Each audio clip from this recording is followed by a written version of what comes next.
hit the bell for the notification. So NBA playoffs has been going on. I don't know exactly what grade I would give it so far. We only really got like 2 good series, and the best one is probably Mavs Clippers so far.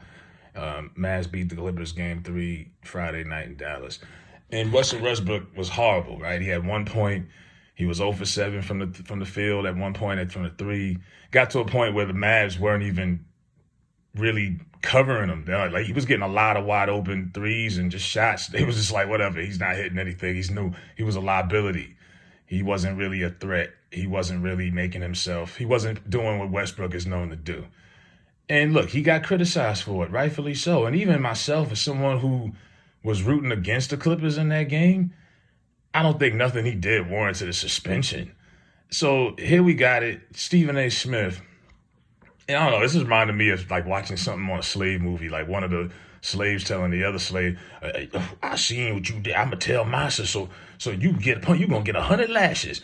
He goes on ESPN with Perk and Malika Andrews, that other hater.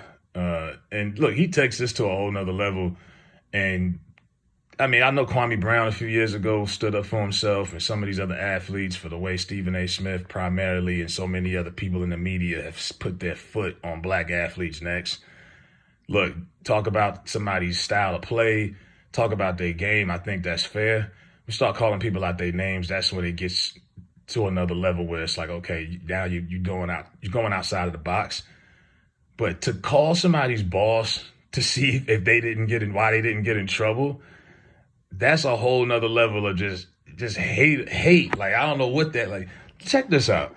And I was told that the the officials gave their report, and every indication in writing that they provided said, we handled this. He got a couple of technicals, plus a flagrant one, plus he was ejected, plus no one was injured. So we took all of those things into consideration. That's why we didn't suspend him. And I stood down. I said, that makes total sense. I'm glad. But they said, if it had been the regular season, the likelihood is that they might have had a different decision. But it's the playoffs, and because of how important it is, you can't just do that. But Russell Westbrook, mad love and respect to him most times. I was so disappointed in the way that he... Mavs fan, I say respectfully, Westbrook did not deserve to be suspended. That was it's the playoffs.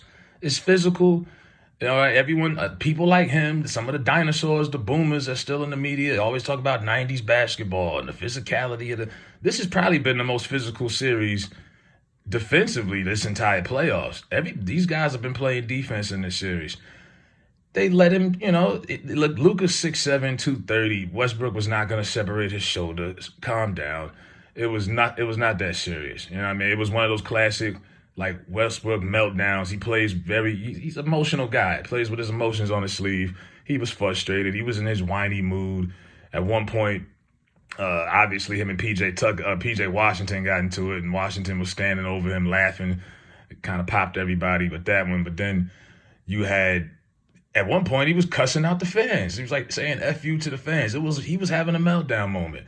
But to say that he deserved to be suspended, and you wouldn't called him, like, as a TV personality, former journalist, where do you think, like, you stepping out of your boundaries with this one, bro? I'm gonna use one of his words, like, the audacity of you to call somebody up, to call the league office to see why he didn't get in trouble. Like, you wanted to see him get suspended. Like, that is a whole nother level of just, you a hater, man. That might be worse than anything he ever said bad about any player, including the name calling. Like, if I'm Westbrook, I'm like, what? And then how comfortable he is to put this out there publicly. And I'm thinking, as I'm watching this, where's the punchline? Where's the punchline? This has got to be a joke. This is sarcasm. Nah, he really did this. I'm like, yo, you have gone completely out of your way. Like, you're really stepping out of your boundaries, my boy.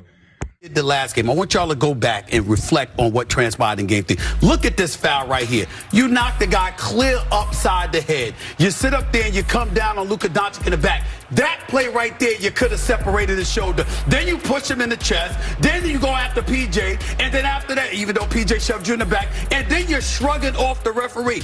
I felt so serious about this, fellas. I called the league office. And I said, I need an explanation. Tell me why Russell Westbrook wasn't suspended. He doesn't even work for the NBA. You work for ESPN, by the way of the NBA, right? But you're on their networks. You're on their, well, not their network. You're on their camera. You're on their airtime via because you follow and cover the sport via ESPN. But you don't work for them. They're like, who does he think he is? Like, I remember, I wish I could find this clip. It was a football game. I'm trying to think, was it the Super Bowl earlier this year? It's a bunch of celebrities in the skybox.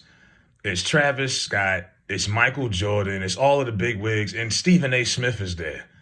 And he looks awkward. He looks out of place. He wasn't supposed to be there. Like, who do you think you are? Like, he really thinks he's like this royal elite. Like, he walks on water or something. This guy is unbelievable.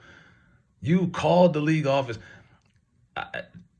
I was stunned. I'm like, I don't know. I wonder what Perk is thinking. And some of these guys, I'm like, so now it used to just be all you had to do was worry about Stephen A. saying something about you.